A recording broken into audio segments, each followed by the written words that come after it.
of Natram.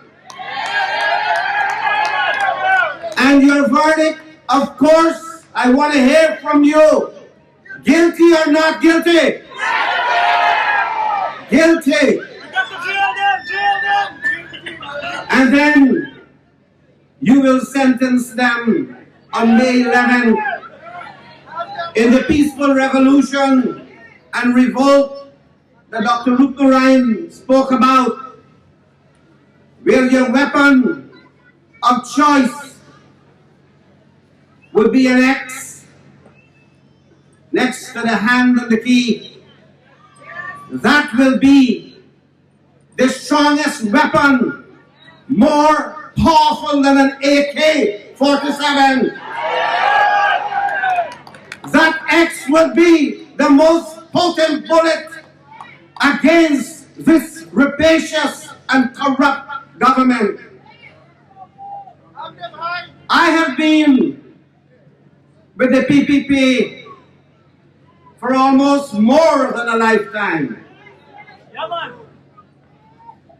I have been one who walked in the footsteps, in the shadows of and under the wisdom of Chetty Jagan.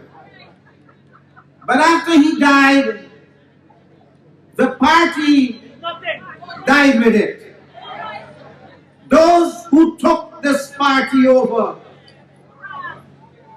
have turned it over to a pack of wolves that have devoured all that the party stood for.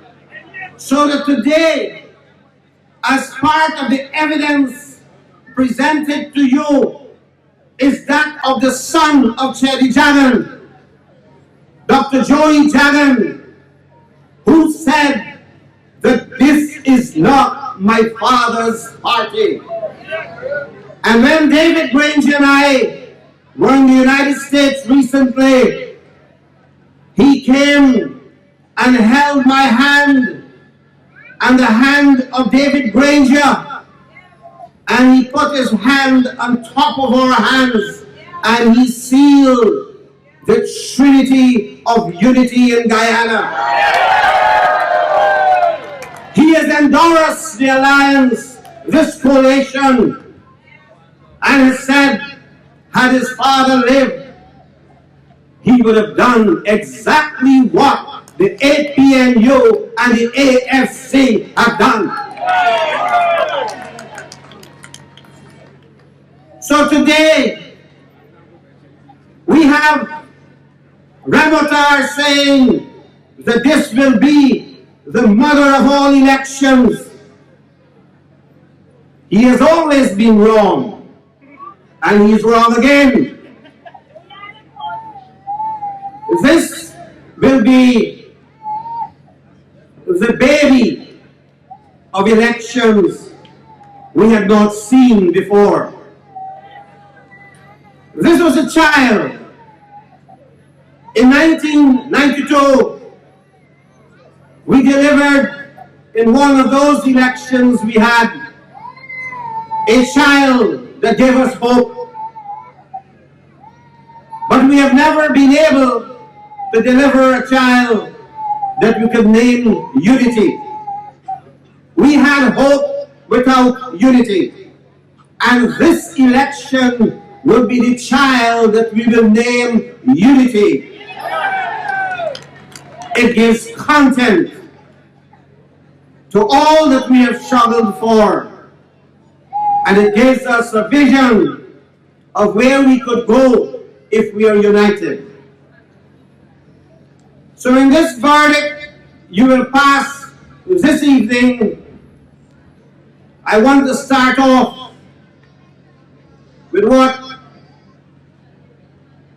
I have said at the massive WIM rally, the National Unity Rally in my home village.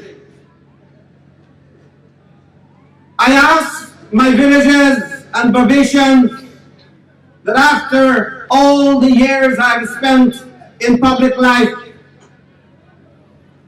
and after all those years in public life, I came back to them with clean hands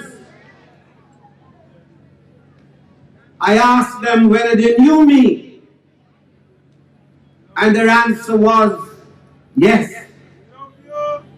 I told them that I was nominated to be the prime ministerial candidate for the Apnu Afc coalition.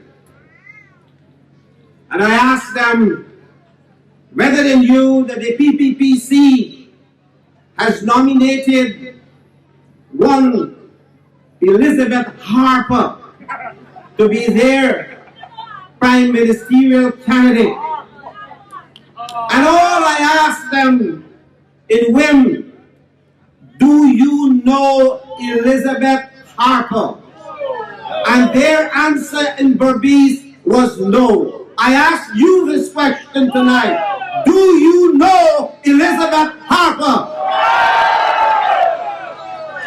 I didn't think I heard that. I don't think Ramesar is hearing that permanent.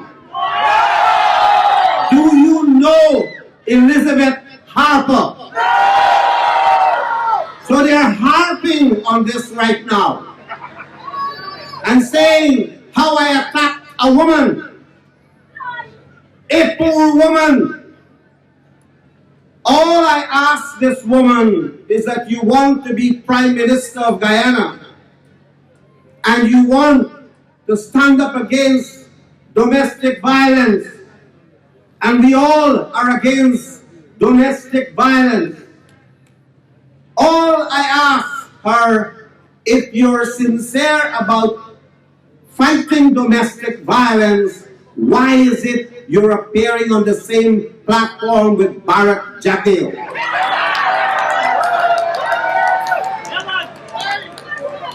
And that is all I said of this lady of honor, this citizen of Guyana, this woman, diplomat, for whom I have great respect. She has entered the arena of politics, and I can only speak to her now in political language. And therefore, I'm glad that you also appreciate the fact that no one really knows Elizabeth Harper, the person who the PPP wants to become the Prime Minister of Guyana. I also want to tell you that there are other reasons why we should vote this government out. Rice farmers in Essequibo, you don't need a case to be presented to you, because you are the ones who are fighting the bugs in the paddy field, and you're fighting the vampires in higher places. You're fighting against those who would take your money that you earn for your paddy and would not give you the full amount. Their friends and their cronies siphon off $8 out of $27 billion in recent sales, billions of dollars, to take care of paperwork, to be the middleman, to seek market that is already guaranteed in Venezuela. And they're taking away the price that ought to be paid, as Natram said, to the rice farmers by all other means of sidekicks and side transactions that fill the pockets of their friends. So you don't need a reason for a change in government. You need a government, a new government that will change the laws so that prices are guaranteed. As Natram said, to support in institutions from which millers could borrow,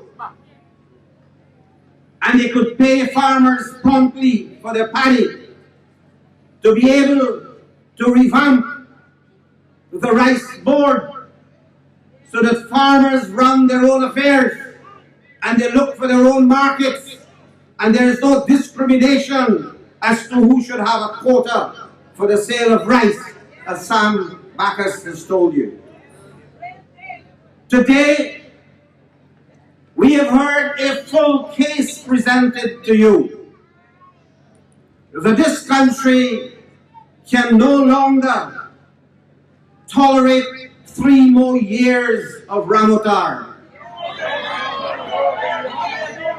This country cannot tolerate 3 more years of a know-nothing and a do-nothing president. When we came to Parliament with a no-confidence motion, it was because this government had chosen to violate the Constitution, to violate the law, to steal money from the Treasury, in one case, $4.5 billion. All the reasons of taking your money and squandering it.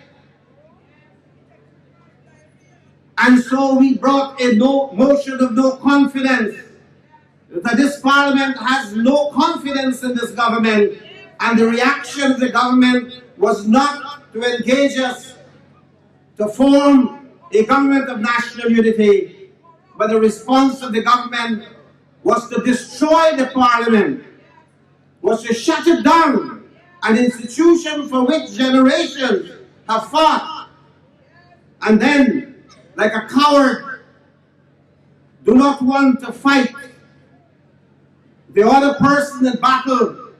Ramotar took his own sword and he decided to throw his body on it. It's called political suicide. Because he called an election prematurely, only after 3 years in office. And the result is what we see here today, that we are about to pass a verdict on this corrupt minority government, and we will get rid of it on May 11th. So, Essequibo, Guyanese, I know tonight that you have made up your mind. When I was in high school, I was